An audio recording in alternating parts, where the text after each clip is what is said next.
Bienvenidos a Primum Gradus, tu podcast de historia y humanidades en general. Os habla Ricardo Silvestre, @RicardFrestec en Twitter.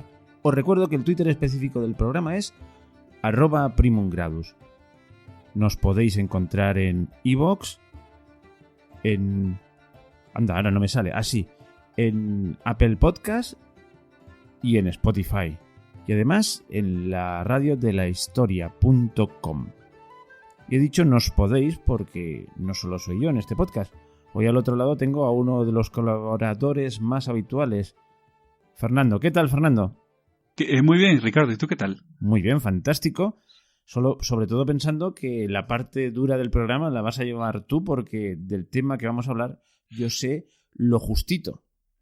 Bueno, tú sabes que este programa es podríamos decirlo así en tono de broma, un programa escoba de toda la búsqueda de información que hice para el programa Islero, que hicimos, y pues como quedan datos interesantes sobre la energía nuclear y sobre ciertos aspectos de Islero es interesante contar, pues hacemos el programa y ya damos salida a toda esa información y cerramos ese ciclo. Muy bien. Además, voy a poner un poquito el caramelo en la boca a la gente se voy a enseñar el caramelo, mejor dicho. Hablaremos pues de accidentes o accidentillos nucleares y hasta de misiles intercontinentales o algo así, ¿no? Misiles de medio alcance, sí. Misiles de medio alcance. Misiles de medio alcance españoles y franquistas. Es broma, pero... Caramba, esto me suena mucho a Irán y todo esto. Exacto, es lo que se supone que está intentando hacer Irán, que está haciendo misiles de medio alcance y un programa nuclear pacífico. ¿Qué pasa? Que una vez que desarrollas esos... Son SAF, creo que se llaman SAF 3, los misiles que está haciendo. Lo estoy haciendo de memoria. Cuando tienes esos misiles de medio alcance y centrales nucleares, de coger uno de esos misiles y armarlos con una cabeza nuclear y detonarlos a 2-3 mil kilómetros, va muy poquito tiempo. Muy bien.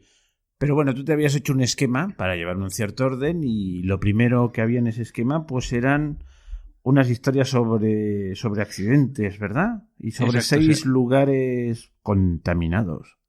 Exacto.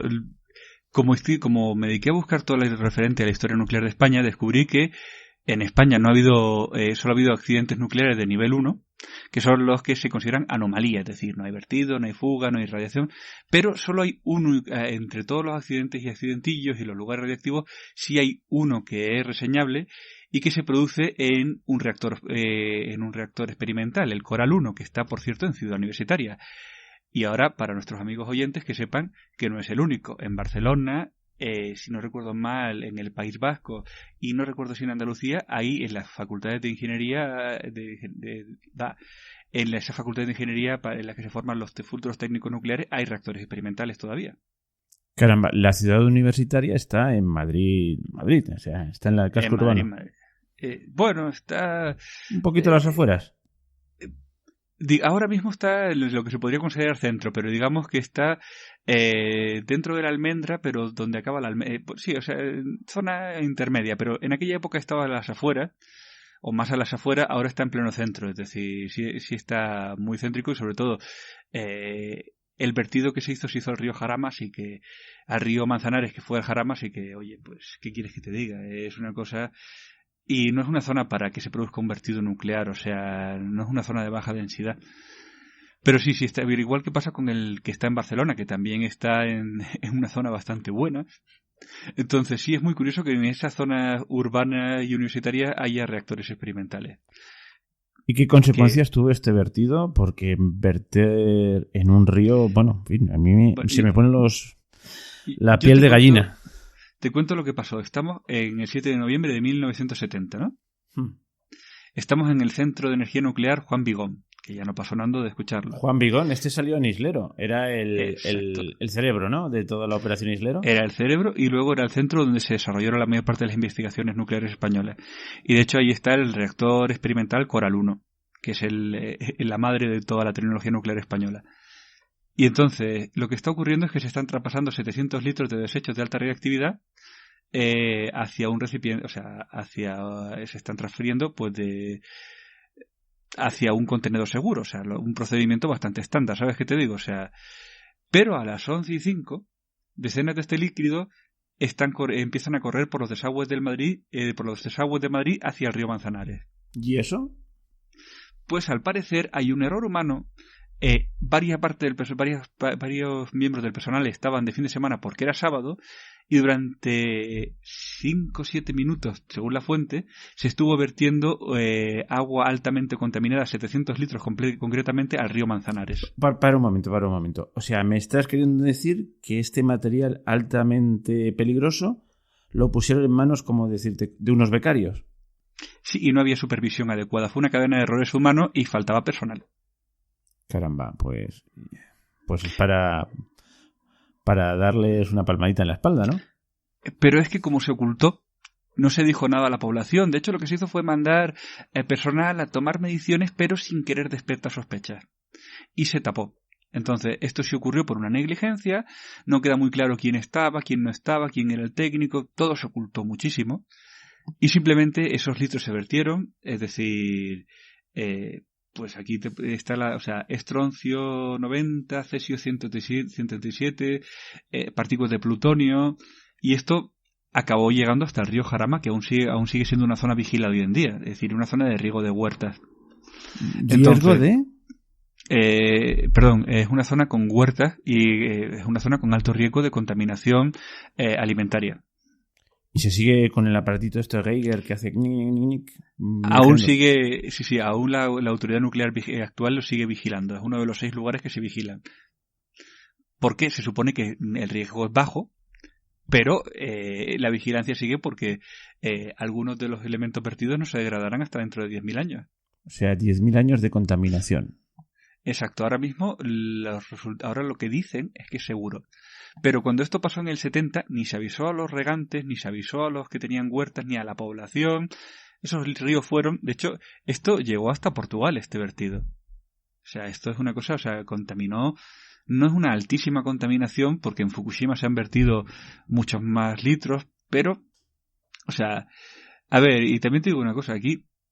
Hay quien te dice que son 80 litros, hay quien te dice que son 40, que son 700, no se sabe. Bueno, en todo caso no fue una catástrofe total. Vamos, los peces no tienen 2 colas ni cosas de estas, ¿verdad? El canal de riego del Jarama no es el río de Springfield. Vale. No, es que estaba viendo la imagen exacto de los Simpson, pues es una chapuza a nivel Homer Simpson.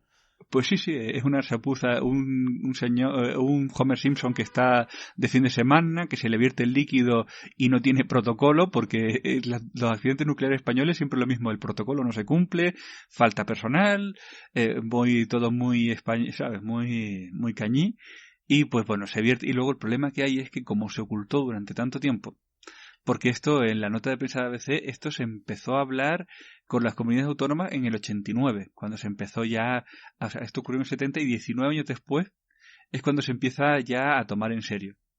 Muy bien. Bueno, pues y aparte de este hay otros, por lo menos 5 sitios más, ¿verdad? Exacto, este es el vertido, es decir, este es la única contaminación, bueno, este y Palomares. Bueno, pero Palomares... no fue culpa de aquí, de las autoridades. Aquellos fueron los americanos con su chapuza, ¿no? Exacto, es decir, Palomares, por supuesto, este es el único que ha sido culpa de las autoridades civiles españolas, o militares, y el de Palomares, pues todos sabemos que fue un incidente, que se removió una gran cantidad de tierra, que no se hizo adecuadamente, ¿no? Y se supone que 40 áreas quedaron contaminadas en 4 zonas, que una gran parte de la población tenía plutonio en sangre al poco tiempo del accidente. O sea, la zona de Palomares sí ha quedado más afectada de lo que se hizo, pero eso no es responsabilidad de las autoridades españolas o no directamente. Entonces, y vamos, el baño de Fraga en las aguas, bueno, tampoco un ratito tampoco pasaría nada, ¿no? Pues en teoría no, sería una exposición, pero no sería una exposición mortal. Y luego están los que te dicen que estuvo allí, pero no estuvo allí. Tampoco por ir allí un ratito, es decir, la radiación no es como pensamos. El problema de la radiación es que hay tiempos de exposición. Por ejemplo, ahora mismo en Chernóbil se pueden pasar en las zonas de la central se pueden pasar 15 minutos y podría vivir 90 años perfectamente. Me refiero que el problema de Palomares no es ir a darse un baño, es vivir allí. Uh-huh. Bueno, por cierto, no sé si te adelanto temas o estaba dentro de las zonas lo que tú me contaste de la concentración de fosfatos por los abonos y tal. Es una cosa curiosa, a mí me hizo gracia. Quizás lea solo para un comentario, pero... Sí, los dos lugares más contaminados de España, en dos de los lugares más contaminados, ¿no? Que uno está en el Río Tinto y otro está, si no recuerdo mal, en Murcia, son lugares que tienen esa contaminación por simplemente la exposición, el tratamiento masivo de ciertas sustancias para el uso de la industria agrícola, ¿no? Genera ciertos subproductos y cierta cantidad de elementos radioactivos es un producto que se genera en esta actividad minera o agropecuaria industrial.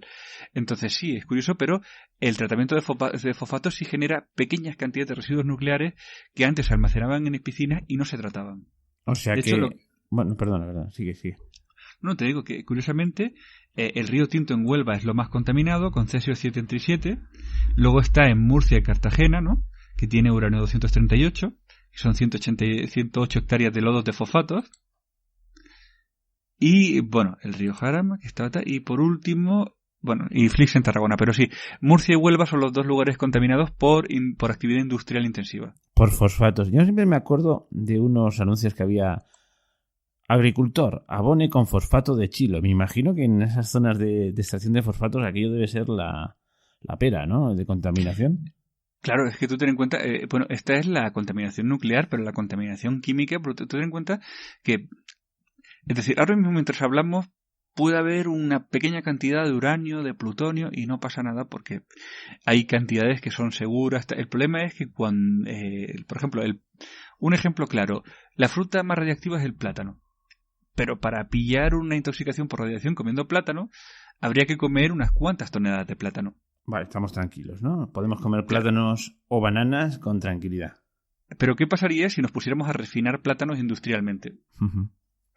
Pues que y nos pusiéramos a refinar esa, yo qué sé, la parte del plátano o un proceso industrial que concentra la parte radiactiva del plátano. Pues al final tendríamos una piscina de residuos radiactivos por hacer zumo de plátano, aunque suene estúpido. Sí. Bueno, por cierto, has nombrado la zona de Río Tinto. Iba a hacer un apunte histórico, sobre todo para nuestros amigos que nos escuchan del otro lado del Atlántico, bueno, y los de aquí también, porque tampoco tienen por qué saberse. Río Tinto es una zona minera que recibe el nombre precisamente del color del río, que es como el vino tinto, porque es rojo. Y es una zona que yo creo que lo de que haya contaminación de tipo nuclear pues es lo de menos, porque hay todo tipo de contaminaciones. Lleva miles de años ese río muerto. Ya desde antes de los romanos ya se explotaban. Creo que deben ser las minas más antiguas del mundo y las más ricas, porque hasta hace 4 días la explotaban los ingleses, ¿cómo no? Pero no se explotaban. Uh-huh.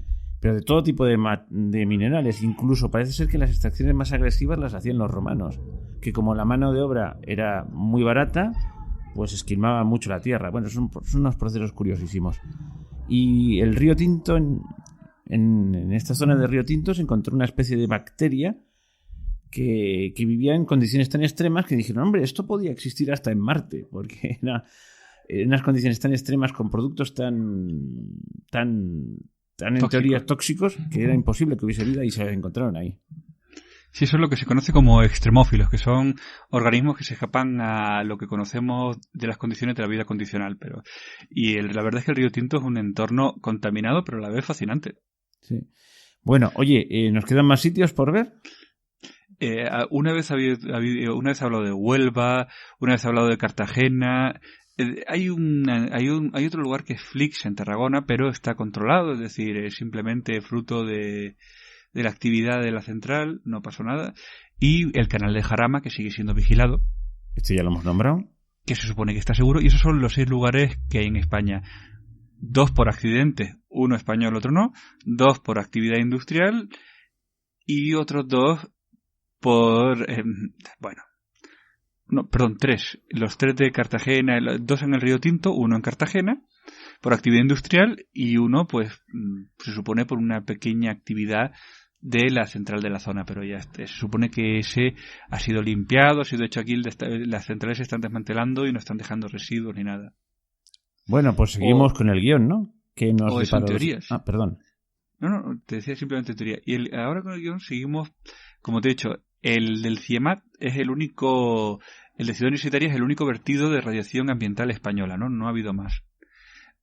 Pero sí ha habido en España sí ha habido un incidente grave, que es la noche, lo que se conoce como la noche más larga del Vandellós español, del Chernobyl español, que es Vandellós. O sea que ahí se podía haber liado realmente, ¿no? Exacto, esto es, estamos en el 9 de octubre del 89 y se ve humo desde Hospitalet, ¿no? De Hospitalet del Infant. De Hospitalet del Infant, Tarragona. Ven que no es normal. Entonces, ¿qué ocurre? En la central se entra en pánico, no se empiezan a cumplir los protocolos, están otra vez en mínimos, es decir, aunque esta vez es distinto porque esta vez de hecho hay un artículo muy bueno del Español que te pasaré en el que habla de los héroes, ¿no? El personal actuó de forma bastante heroica, pero es verdad que durante las 4 primeras horas, aunque los trabajadores de la central evitaron la tragedia, los protocolos se implementaron al revés. Es decir, el problema de aquí es que se produjo un incendio en la zona auxiliar, o sea, en los motores que llevan que controlan la refrigeración de la central, ¿no? Y lo que se produjo fue un vertido de aceite, ¿no? Vertido de aceite, no de material radioactivo. El problema es que los bomberos lo apagaron con agua en vez de con espuma, lo que avivó el incendio. Y entonces, en esas 4 horas donde el núcleo podía llegar a entrar a perder la refrigeración, donde el incendio estaba descontrolado por durante 4 horas, el incendio no estuvo controlado. O sea, la refrigeración es fundamental. Sí, o sea, para que no se produzca un accidente. Todo Chernóbil, Fukushima, el problema es que el sistema auxiliar falla y se produce la fusión del núcleo. Entonces, el problema de aquí es esto. El problema es que por cierto, esto también tiene algo muy curioso porque, por ejemplo, el director de la central sí fue ascendido. Hay algo más porque dicen que no hubo contaminación, pero la central se desmanteló después de este incidente. Hubo varios personajes que fueron castigados y otros ascendidos. No se entiende muy bien. Los protocolos fallaron. Y sí, estuvo a un momento de que, o sea, no llegó a pasar. No hubo peligro de fusión, pero durante 4 horas, lo que no se llegó a contar es que durante 4 horas el peligro era real y los sistemas auxiliares sí podían fallar. Claro, si yo estoy viviendo ahí en Hospitalet del Infant, que es el municipio el término municipal donde está, y veo un incendio en una central nuclear, vamos, yo pongo tierra de por medio y luego a ver si lo arreglan, pero yo de momento me voy. Pues aquí fue todo lo contrario. Aquí la gente de la central cuando vio humo fue a hacerlo, fue a ayudar. Fue a intentar contener, por eso este artículo tan un poquito, pero bueno, que está bien, de los héroes del Chernobyl español, porque la reacción fue la contraria, es decir, el artículo empieza con el testigo diciendo yo sabía que algo era no normal y fui. Y entonces es muy curioso porque fue, de hecho, la dirección de la central se supone, pero se supone que actuó negligentemente y el personal fue bastante heroico. Que eso, pues. Y luego, en el culmen de la cobardía, lo que se hizo fue ocultar que el incendio estuvo fuera de control y que los protocolos fallaron. Que volvemos otra vez a lo de los 70 y a la tendencia de las autoridades españolas a coger y hacer, como no ha pasado nada, pues muy simpsoniano de hacer como que aquí todo bien. Bueno, me voy a hacer un pequeño inciso. El otro día con todo esto ya me intrigaste y me puse a investigar cosas de energía atómica y de la primera bomba atómica y de todo el proyecto Manhattan, y para ocultismo el de las autoridades americanas, pero en nivel cósmico. De eso hablaremos en otro programa, de las consecuencias de la preparación del antes y después del proyecto Manhattan. Y bueno, y como anécdota solo te diré aquella famosa película que, si no me equivoco, era Gengis Khan, que se rodó en el desierto, entre otros exteriores, en este desierto donde se hicieron las pruebas nucleares. John Wayne era Gengis Khan, si no recuerdo mal. Sí, era John Wayne. Bueno, es que todos acabaron muriendo de cáncer. Bueno, es que íbamos a hacer un programa especial sobre el Área 51, pero no tiene nada que decir, porque es una base que está ahí, tiene hasta una página de Facebook y le hicieron muchas pruebas nucleares. Ya está contado el Área 51. Pero esto que cuentas del desierto de Mojave, había una publicidad que estoy buscando, que sé que existe, en Las Vegas en que te decía, venga a Las Vegas y disfrute de un atardecer nuclear, porque desde ciertos hoteles del Street se veían las detonaciones en la base de Nellis. Dios mío. Bueno, y también he visto por ahí fotos de agua radiada. Es buena Sí, para eso- la salud. Eso hubo un magnate que fue el mayor promotor, le encantó y murió, como no, destrozado. Pero sí, hubo un momento que se puso el agua radiada que te daba poder. Y tú lees el artículo del New York Times, el tipo bebiendo agua radiada como si no hubiera un mañana, diciendo, me da fuerza, me da vitalidad. Que me recuerda mucho a las terapias estas modernas de flores de Bach y cristales. Sí, y pero tal. eso por lo menos es inocuo.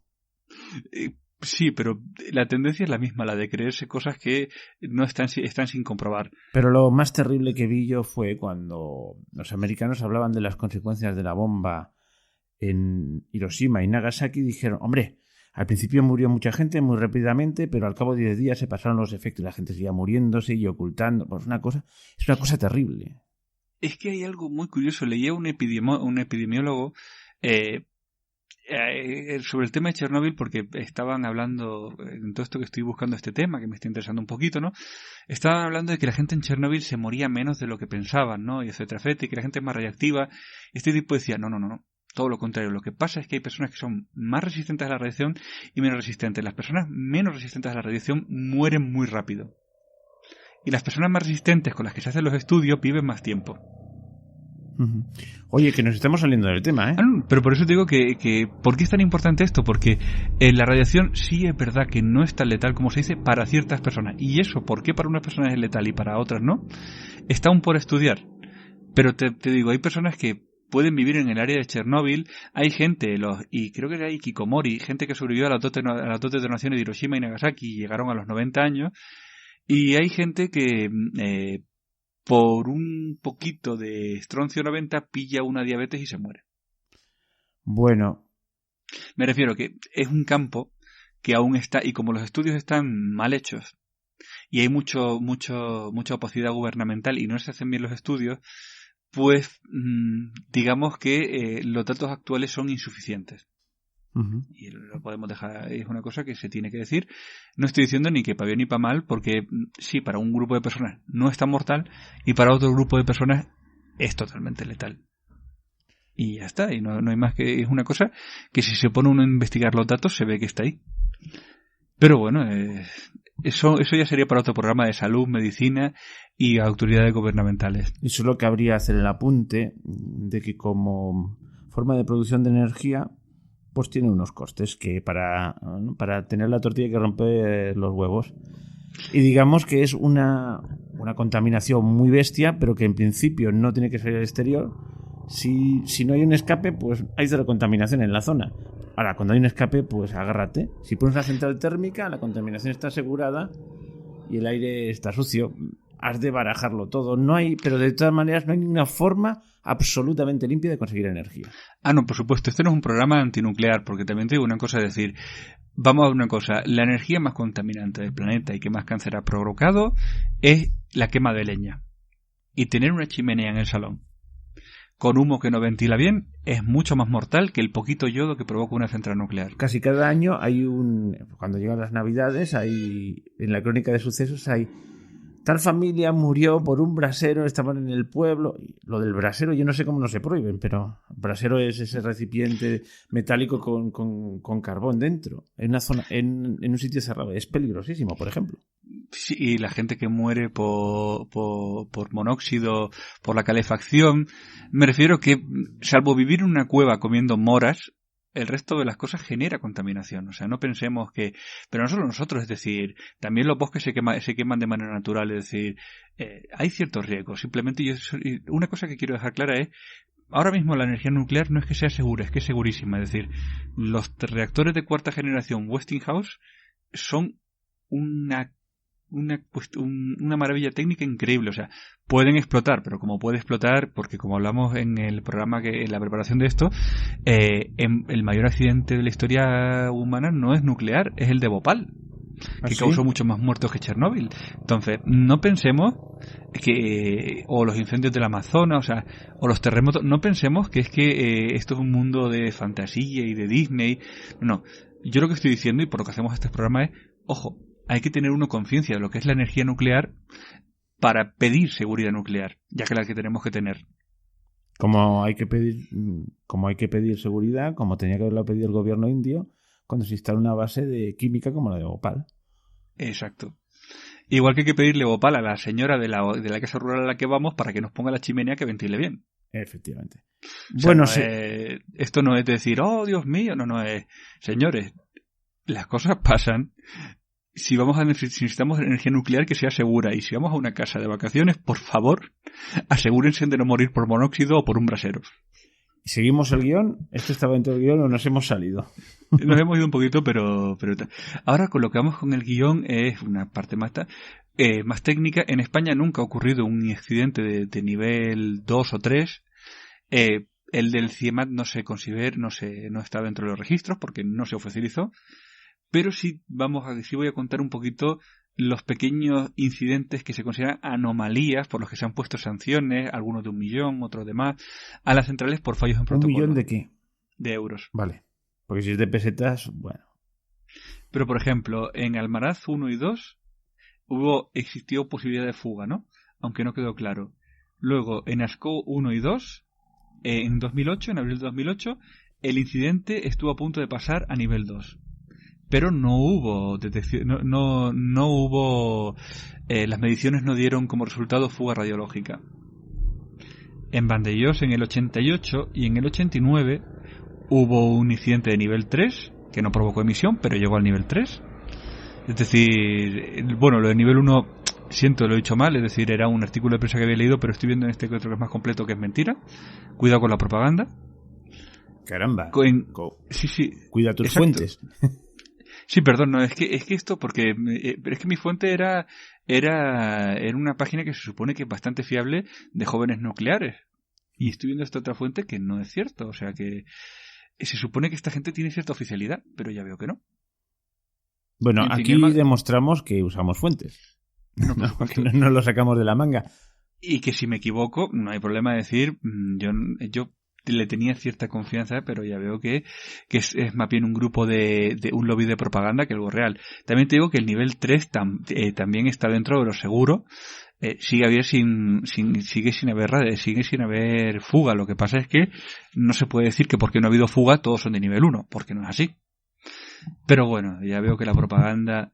En fin, y por terminar terminar que vemos que todos son nivel 1 y nivel 2, salvo Vandellós, que es 3, Cofrentes, que en el 84 tuvo otro accidente de nivel 2, Trillo, que tuvo otro accidente de nivel 2 en el 92, y por último Garoña, que tuvo un incidente de nivel 1 en el 2008. Pues ya está, y en 2013 se cerró. Y estos son los incidentes que pasan de anomalía a situación de peligro, pero es invertido. Y esta es, digamos, hemos repasado el único vertido, que es el del Jarama, que todavía hace que se vigile, los 6 lugares irradiados de España, 3 por producción industrial, 2 por accidente y 1 por la explotación de una instalación nuclear. Y por último, pues este repaso a los pequeños incidentes nucleares españoles, que como todos hemos visto, son incidentes de nivel 1 a 3 sin fuga. Eso sí, no hay fugas oficiales en España. Aunque es muy sospechoso que Vandellós se desmonte después del incidente del 89. Eso también es cierto. El tiempo si no todo lo descubre. Sí, si hubo algo más lo acabaremos sabiendo. Bueno, ahora toca ya hablar no sé, si me equivoco me lo dices, el centro espacial y esas cosas. Ahora toca de otra cosa, es decir, ¿tú crees que... ¿Tú crees o te suena o tienes que haya un centro espacial en España? Sí, porque hace un cuarto de hora me lo has dicho antes. Bueno, un cuarto de hora no, media hora ya que llevamos, me has dicho que había. Pero entonces no. Pues resulta que España tiene dos satélites para la defensa geosincrónicos que son del ejército, que son de diseño español, y tenemos un centro espacial en el Anerosillo, en Huelva, uy, qué mal lo he dicho. Y tenemos un centro de investigación para vehículos espaciales y de investigaciones atmosféricas. ¿Y eso se traduce en? Eso se traduce en que podemos lanzar satélites y que era el centro de la investigación de los misiles Capricornio. Toma ya. Que era una idea de lanzar un primer cohete español al espacio, lo que lo haría España, con lo que contamos del proyecto Islero, le daría capacidad a España de tener misiles de alcance medio, como está intentando Irán, que podrían armarse con cabezas nucleares. ¿De qué año estamos hablando? El proyecto de... Perdón. Los cohetes Capricornio, que no quiero decir algo que no sea cierto, si me das un segundito... Consulta las fuentes. Que no diga que somos gente informal y que hacemos las cosas de cualquier manera. No, por supuesto. Me has pillado así porque íbamos a hablar un poquito más Son cosas del directo, no te preocupes. Aquí tal. Arión 2, el cohete español capaz de alcanzar la Luna, 2011, tal. Vale, este es el subproducto después del Capricornio, pero me he ido demasiado adelante en el tiempo. Pero no estamos hablando del 2000, sino mucho antes. No, por supuesto. Los proyectos Capricornio estamos hablando de que tiene que ser simultáneo al proyecto Islero. Entonces, finales de los 60. Bueno, más de los 70. Sí, pero lo curioso es que la tecnología sigue siendo válida porque ahora hay otro proyecto para el que español que podría alcanzar la Luna, pero es todo teórico, es todo investigación, no es... Pero los cohetes Capricornio, que por fin... ¿tal? ¿Los encontró ya? Exacto. Los cohetes Capricornio, 13,5 metros, el segundo tal, 1990, o sea, se supone que... Pues es más moderno. No, pero el programa viene desde los 70. Ah, vale. O sea, Capricornio y ahora, que lo voy a decir bien, el proyecto... aquí. Capricornio y Arión 2, ¿no? Que es el cohete, son cohetes que nacen de ese primer proyecto de esta institución de investigaciones atmosféricas y espaciales, de crear un cohete capaz de llegar al espacio y que sería polivalente para ser un cohete de medio alcance. Y el Capricornio es la culminación de estas investigaciones previas que, por cierto, están muy envueltas en la neblina. Pero estos dos modelos de cohete español no nacen de la nada. No surgen en los 90, sino que nacen de esa idea de crear una misilística propia. Lo que pasa es que se ha quedado un programa espacial y pacífico. Pero el espíritu era el mismo. El espíritu de Capricornio y el espíritu ahora de Arión 2 es el de dotar al país de cierta capacidad y, si es necesario, usarlo para otras cosas. Armas estratégicas. Exacto, pero ahora mismo el Capricornio simplemente era un misil, un cohete que podía alcanzar la atmósfera, y este es uno que puede alcanzar la Luna, pero son proyectos que nunca se han culminado, que sus precedentes supongo que para un ingeniero aeroespacial estarán claros, pero las fuentes disponibles no están nada claros, pero sí dejan ver un planteamiento estratégico, como pasa con Irán con los Saab-3, que los Saab-3 también son cohetes de medio alcance, pero tienen ese enorme peligro. ¿Y ellos tienen también, ¿cómo se llama estos satélites por ahí? Pues de defensa no sé si han llegado a lanzarlo ya o no. O sea, sé que tienen los Saab, pero no tengo, si te soy sincero, no tengo ni idea si los saudíes han lanzado sus propios satélites. ¿Los saudíes o los iraníes? No, perdón, los iraníes. Es una cosa que no me había planteado hasta ahora mismo. O sea, y te puedo decir que hay una enorme diferencia entre tenerlos y no tenerlos. Nosotros, por ejemplo, lo tenemos y tener Irán... Sí. Pues... A ver, estoy aquí un momento. Sí, los iraníes sí tienen una agencia espacial, sí tienen una agencia espacial propia y sí han lanzado algunos satélites, pero de defensa no hay nada claro de... O sea, el proyecto tiene que tenerlo, pero te puedo decir que con las fuentes que tengo no tengo claro si han llegado a tener el primer satélite militar. Como lo que curiosamente nosotros tenemos dos, que para ser un país europeo está bastante bien. De hecho, la utilidad de esos satélites te sirve para proteger el espacio aéreo 24 horas. Y primero, por ejemplo, si alguien se planteara atacar España, primero tendría que derribar los dos satélites o incomunicarlos, y luego podría empezar las incursiones aéreas. Si no, esos dos satélites, la defensa aérea le da la posibilidad de interceptar cualquier cosa menos un avión furtivo. Caramba. Oye, qué interesante. Quizás te he hecho salir un poquito del guión con esto de Irán y te he puesto en un brete, ¿no? No, pero a ver, yo sé que Irán hizo lanzamientos a principios del 2019, pero no tengo, hay que ser sincero, no tengo ni idea si ya han conseguido poner sus primeros satélites. Yo sé que, por ejemplo, los israelíes sí tienen varios. ¿Y tú crees que alguien lo sabe con certeza fuera de los servicios secretos?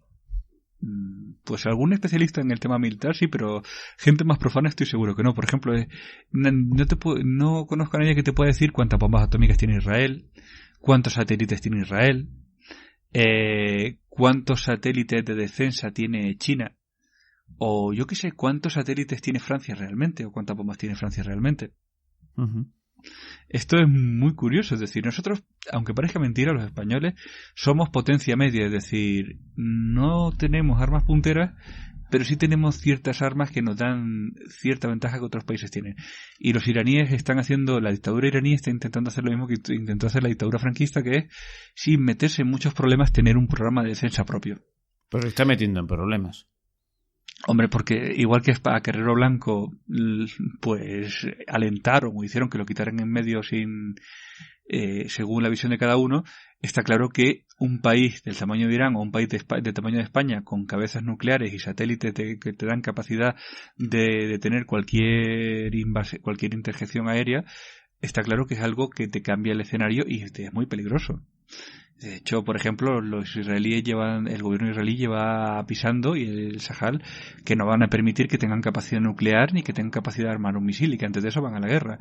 ¿Pero por qué? Porque el día después de tener la bomba ya cambia todo, o el día después de tener la defensa aérea cambia todo.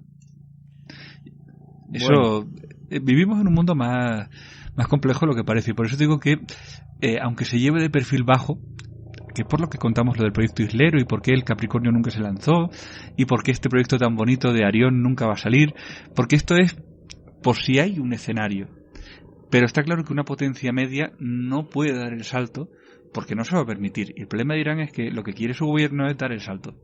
Y eso en el escenario geoestratégico internacional no se permite. Es decir, a un país como España se le permite pues tener esos proyectos de cohetes que están muy bien, que te permiten tener científicos aeroespaciales, que tal vez en un futuro, en un momento de debilidad o de cambio de escenario, puedan ser útiles para el mando estratégico de la OTAN, ¿no? Pero no se te permite no se permite a las autoridades españolas al Estado Mayor llegar a ese punto. Y el problema de los iraníes es que, aunque lo están haciendo sucintamente, su intención sí es cambiar su situación geoestratégica. Y eso, por supuesto, va a tener contestación. Es muy sencillo de entender. Pero es que yo también lo veo lógico. Es decir, tú piensas que tú fueras un general tú tuvieras responsabilidad en el Pentágono. ¿Tú permitirías que ascendiera una potencia media sin control? Sí, claro. Hay que ponerse en el lugar del otro para entenderlo, ¿no? No digo que sea bueno. Digo, ahora estás sentado allí en una de las salas del Pentágono, tal, te dan el reporte. Y te dicen, pues, en 4 años esta gente tiene capacidad de interceptar cualquier ataque aéreo y tienen capacidad de armar cabezas nucleares que pueden lanzar a 3.000 kilómetros. ¿Cómo lo tomarías? Es decir, dirías, bueno, ¿tienen derecho a armarse o dirías, esto es intolerable? Bueno, depende, ¿eh? No sé, si no me queda muy lejos, si no me llegan, no sé. Pero es que yo no sé, no me acabo de poner en el lugar. Pero pongamos de alguien que tiene la idea de que el mundo es suyo y que tiene el mundo dividido en zonas militares. Sí, claro. Cada vez que es diferente la misión, no sé. Ahí tenemos intereses, ¿no? Claro, o sea, ¿cómo va a ser posible que en nuestra zona del Pacífico, del Índico, cómo va a ser esto posible? Es injusto. Esto rompe nuestra estrategia. Qué mala gente. Claro, ¿cómo se le ocurre? ¿Cómo se les ocurre romper nuestra estrategia? Qué malas personas. Nótese la ironía, pero es que esto es así. Es decir, hay que entender a todo el mundo, pero esto es un juego al final de las sillas musicales y es entender el momento y el que se pasa pues recibe el castigo, como le pasó. Es decir, por ejemplo, Saddam Hussein, cuando se piensa que cayó con la invasión de Kuwait, no, Saddam Hussein cayó mucho antes. Saddam Hussein cayó cuando se puso a construir un reactor nuclear o sea, el reactor fue bombardeado por Israel el día antes de ser puesto en marcha. Eso lo había oído. Y ahí fue cuando se dieron cuenta, cuando se empezó a hablar entre los mandos conjuntos, de que esto era un peligro, de que esto se había ido de madre. Y ahí se empezó a trazar la política para derrocarlo, pero fue cuando... Entonces, yo no digo que esté ni bien ni mal, porque... al final la verdad es que da mucho igual, te da mucho igual si tu país tiene más capacidad, menos capacidad, porque hay países desarmados que tienen tienen una situación de paz la verdad es que una situación pacífica, una situación de desarrollo social muy alto, y hay otros lugares que tienen, gracias al armamento que tienen y a la posición militar que tienen grandes ventajas. Al final, el problema sigue siendo el que es que estos juegos de estrategia, a quien le suelen costar la vida, es al que apoya al tipo que no llega a tiempo, o al revés, al que va a frenar a ese tipo que se sale del conflicto internacional, porque al final esto va de chavales de Iowa que acaban muriendo en libertad duradera, o chavales de Bagdad que acaban muriendo porque una bomba inteligente no es tan inteligente. Esto es así, entonces pues todos estos juegos de estrategia están muy bien, pero esto tiene consecuencias reales, y este es el gran problema, y por lo que por lo menos me inspira este programa es contarle a la gente, decir, mira, la geoestrategia no es como nos pintan, hay más profundidad de la que parece, pero también hay una cosa que es cierta, es decir, que todos estos juegos al final son una jerigonza, es decir, son situaciones que pensamos que son estáticas, incambiables, pero que son situaciones que dependen a veces mucho más de la coyuntura que de planes profundos o de dinámicas profundas. O sea, de cómo va el tiempo, vamos. Sí, exacto. Entonces, pero por eso también es lógico pensar que lo mejor es que cuanto menos armamento y menos armamento nuclear, más seguros estaremos, porque uno no sabe cuándo la situación se va a ir de control o cuando el personal va a perder. Porque, por ejemplo, si estamos aquí hablando tan tranquilamente es porque nos salvó la vida un capitán ruso, por ejemplo. Cuéntalo porque ahora me has pillado. Pues en la crisis de los misiles, cuando se dio orden de que los barcos no podían llegar a... Crisis de los misiles de Cuba, Kennedy, etcétera, etcétera, ¿no? Exacto. Se dio la orden de que no podían de que cualquier barco que llegara, que fuera en dirección a Cuba, sería interceptado, porque mintieron. Los soviéticos y los malditos cubanos estaban instalando misiles intercontinentales al lado de Estados Unidos, que habría sido... O sea, les habría dado una ventaja total. Podrían haber ganado la guerra nuclear perfectamente. Pero bueno, y sobre todo los cubanos, que el Che Guevara que los quería disparar, pero eso es otra cosa. En fin, el Che Guevara quería asaltar la base de misiles y lanzarlos contra Estados Unidos. Pero bueno, el hecho es que quería que los soviéticos instalaran los misiles nucleares en Cuba y capturarlos y lanzarlos. Pero bueno, quitando ese puntillo de este simpático sujeto, el hecho es que los soviéticos estaban llevando estos cargamentos para esta instalación. Y la orden del Kremlin era que si un barco soviético era atacado, se disparara, se respondiera, y si era respondido, empezara el ataque con ojivas nucleares. A este capitán se le lanzan cargas de profundidad, a este submarino ruso se le ataca, y lo que hace, en vez de empezar el protocolo de guerra, es salir a superficie y rendirse, desobedeciendo las órdenes, que por cierto acabó muy mal este capitán. Esto rebaja la tensión, la flota soviética empieza a detenerse, a dar la vuelta, los americanos bajan la tensión y la hostilidad, se producen unos días después las negociaciones y no estalla la Tercera Guerra Mundial. Pero si el submarino soviético hubiera disparado contra el destructor americano, habría empezado la Tercera Guerra Mundial. Y si hubiera obedecido las órdenes del Kremlin, estaríamos la mayor parte de nosotros muertos. ¿Y este buen hombre qué le pasó luego? Pues que fue castigado por desobedecer. En lógica tenía que ser así, pero claro. Sí, en vez de agradecerle que seguían todos vivos gracias a él, lo castigaron. Por eso digo que estas cosas parecen muy de broma, pero no hay más que ver el ataque con drones que se produjo hace unos días a una instalación petrolera, en lo que nos demuestra que ciertas cosas están muy bien mientras todo va bien, pero cuando llega cierto momento de descontrol. Entonces, y yo creo que España está mejor sin armas nucleares, aunque pierda poder estratégico, pero creo que no hay ningún conflicto tan serio como para necesitar 10.000 cabezas nucleares. Es que es absurdo, ¿no? Porque es que con que tires la mitad ya se acabó todo. Sí, o sea, ya no hay nada que hacer, Entonces, esto está muy bien, es verdad que si lo miramos desde el punto de vista de la geoestrategia, como lo contamos en el programa anterior, pero también hay que tener no es pacifismo, no es decir, no, las armas, no, es que se supone que un conflicto es para algo, para ganar algo. Un conflicto en el que al día siguiente solo queden cenizas y muertos, pues sinceramente, ¿qué ha ganado? Claro. ¿Que el otro también ha muerto? Ah, muy bien, estupendo, maravilloso, es decir, o sea, me parece... Porque un conflicto como la Segunda Guerra Mundial nos puede parecer terrorífico, pero hay supervivientes. Bueno, pero yo siempre, una vez oí una especie de teoría de juegos, y creo que con esto ya habrá que acabar, porque si no se nos va a alargar mucho el programa, una especie de teoría de juegos que decía lo del armamento nuclear era a ver quién tiene más, jugamos a esto, pero siempre se partía de un principio. Mi oponente es un tipo racional, aunque sea comunista, pensarían los americanos, y el otro, aunque sea un cerdo capitalista, pero lo que no va a querer es suicidarse. Pero cuando entra a jugar un tercer factor, que es un tío absolutamente loco y que piensa que si se muere se va al cielo, eso lo distorsiona todo. ¿Y qué pasa si, por ejemplo, los actores, el lugar más peligroso del planeta, que es la franja entre India y Pakistán, y qué pasa si hay un odio visceral y un resentimiento profundo y varias guerras y varias escaladas de tensión que pueden llevar a una confrontación directa? Pues, ¿qué ocurre con eso? Sí, claro, pero claro, ahí cabría decir, oye, mataos vosotros si queréis y los demás os dejamos.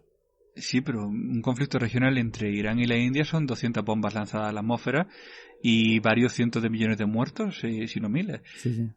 O sea, y eso, con un primer ministro pakistaní que sea un poco de un perfil más radical, la guerra está segura. De hecho, siempre están al borde de la guerra. Es decir, siempre está habiendo infiltración terrorista por un lado y represión y contestación dura por el otro. Es decir, falta que haya un momento de falta de control para que se vaya la situación de control. Y entonces llegarán los periodistas de siempre y dicen, ¿qué ha pasado aquí? ¡Qué gran sorpresa ha salido! Perdona, pero es que esto ocurre. Yo me acuerdo a finales de los 80, a principios de los 90, que estalló la guerra de los Balcanes. Otra vez en Europa, pero qué cosa más extraña, tal. Y digo, pero eso lo decían los periodistas, pero vamos a ver. Desde el Imperio Romano, desde la división del Imperio Romano, esa es una zona conflictiva, pero siempre se ha originado la Primera Guerra Mundial, se han habido tortas con los turcos, con los austriacos, con los alemanes. Lo extraño era estos años de paz, gracias a los dos bloques. Sin embargo, siempre hay alguien que se sorprende. Puntos calientes, el de la frontera de Cachemira entre la India y Pakistán. Otro, pues la isla está de Formosa, de Taiwán. Son todos puntos calientes, que un día saltan en conflicto y siempre hay gente que dice, ¿qué cosas más raras pasan? ¿Esto quién se lo esperaba? Pues todo el mundo que tenga un poco de perspectiva. Y alguno más que me habré dejado porque yo no tengo toda la perspectiva. Ah, no, por supuesto, no tenemos toda la... Pero esas son de cajón, es que están ahí. Pero es como cuando, por ejemplo, ahora lo de Hong Kong, las protestas impensable la reacción... ¿De verdad es impensable la reacción china? O sea, ¿a alguien le sorprende la reacción china? O sea, no sé, o sea... De hecho, a mí lo que me sorprende es que no hayan puesto las tropas en la ciudad, no que reaccionen así. Es el Partido Comunista Chino, o sea, son los tipos del gran salto adelante, los descendientes de eso, o sea... No me sorprende que quieran desmantelar Hong Kong. Bueno, oye, esto nos ha salido un podcast muy de tertulia, ¿eh? Cuando nos hemos saltado el guión. Sí, simplemente era soltar esos datos de España nuclear y las consecuencias de las pequeñas consecuencias, y luego pues nos ha salido un programa un poco más filosófico, pero porque bueno, yo creo que la motivación de estos programas, lo que nos llevó y lo que me llevó a hacerlo es decir, vamos a contar cosas y también vamos a contar cosas que no se pueden contar nunca, porque ya hemos hablado que más adelante en el futuro haremos programas sobre programas nucleares. Y como el mensaje es lo que sea, pero con seguridad, cuando lleguemos a centrales nucleares en la India, donde hay zonas restringidas reparadas con cinta adhesiva... Ah, sí, es verdad, me lo contaste. Pues eso es para decir, hombre, a ver, o sea, sí, aquí todo es muy geoestratégico, todo es muy tal, pero no sé, no veo yo a nadie cogiendo su casa y reparando el gas con cinta adhesiva. Y estando orgulloso de ello, o sea, diciendo, no, yo en mi casa tengo el butano con cinta adhesiva porque es muy barato. Pero bueno, ya cuando volemos todos en el bloque, ya me cuentas cómo tienes ahí el tubo del gas butano sellado con cinta adhesiva. Es que son estas cosas que a mí me encanta, me fascina, es decir, te hablan de geoestrategia y demás. Tú tienes un vecino y te dice, no, yo tengo butano. Pero la verdad es que la manguera tiene un corte y lo tengo cerrado con cinta adhesiva. ¿Tú qué piensas de ese vecino? Que tú casas lo que quieras, pero si me afecta a mí ya cambia. O sea, si la tienes la casa sucia no me importa. Pero si tienes una cosa que explota, sí, porque yo vivo debajo tuyo o encima tuyo. Y que es un puñetero idiota inconsciente, o sea, sinceramente, hablando muy mal, pero muy certeramente. Es decir, tú tienes un vecino así y dices, pero qué peligro, ¿no? Sí. No dices, bueno, es que como en la Junta vota a mi favor, geoestratégicamente me conviene, así que no voy a decirle que cambie la manguera. Maldito rácano por 50 euros, ¿sabes? Pues eso, o sea, si en el bloque tuviéramos un vecino, o en tu urbanización tuvieras un vecino que te dice que tiene cualquier cosa flamable con cinta adhesiva, vamos, te entraría un pánico de decir, vamos a volar todo. Y bueno, pongamos que no es un bloque de vecinos, que una urbanización pues te dice, no, sí, el depósito del diésel tiene una grieta, pero lo tengo con cinta adhesiva. Y dice, bueno, un depósito de diésel de la calefacción con cinta adhesiva, pero que el tipo este nos quiere matar a todos de la urbanización. O sea, el ejemplo es el mismo siempre, pero es eso, es decir, no dice, el vecino del 24A es un tipo muy... No. Por eso digo que a veces cuando hablamos de la economía y cuando hablamos de esto, me sorprende que a la gente en los datos macros se le pierda la perspectiva. Sí. Es lo mismo, es decir... Es la magia de los grandes números. Exacto, es decir, entonces, no. Si a tu vecino le pides que le ponga un poco de cinta adhesiva a la tubería, a los indios hay que pedirles que por favor mantengan las centrales nucleares como Dios manda. Ya está. Y no es coger y decir, son antinucleares, soy pro... No. Ser pronuclear y ser pro algo es decir y decir decir las cosas como son y hacerlas como deben hacerse. Pues nada, oye, yo creo que nos podemos ir despidiendo, ¿no? Sí. Pues nada, pronto tendremos otra colaboración, ¿verdad? Sí, pronto cerraremos esto con una colaboración de un amigo físico cubano que vive en México, que nos contará muy someramente cómo son qué es y qué efectos tiene una detonación nuclear atmosférica, al hilo del programa que vamos a hacer de la base del Área 51, pero descubrí un dato que desmontaba porque había un dato que decía que es que cómo era posible que tantos trabajadores trabajaran ahí y no enfermaran. Pero resulta que en el 96 Clinton hizo una orden presidencial en la cual sacó a la Área 51 fuera de la jurisdicción estadounidense, de forma que no se puede denunciar a la administración americana por las enfermedades laborales contraídas en ese territorio. De forma que es que no haya enfermos, es que no pueden denunciarlo. Pero recuerda esto aquel programa que hicimos sobre ¿qué han hecho por nosotros los romanos? ¿Tú hablabas de un tema como era aquello del subterfugio legal? ¿O cómo era? Sí, el tecnicismo, sí. Pues esto es algo parecido. Sí, técnicamente la base de Nellis no es territorio norteamericano. Así que las leyes norteamericanas no rigen en la base de Nellis. Como en Guantánamo en su momento. Exacto. Y si enfermas, es decir, por ejemplo, en cualquier otro lugar de Estados Unidos, o si tú vas del trabajo a tu casa y enfermas, es enfermedad laboral, pero allí no. Muy bien, pues ya hemos anunciado el próximo programa. El próximo programa que es mini programa que es detonaciones atmosféricas, qué son y qué efectos tienen reales, contados por un físico. Muy bien, pues ya está. Pues ahora ya nos podemos despedir y decir a la gente que si les ha gustado este programa, pues pongan un me gusta. Hasta la próxima. Y tomen mucha agua radiada. Eso, bueno, no hagan caso en esto. Bueno, adiós. Chao.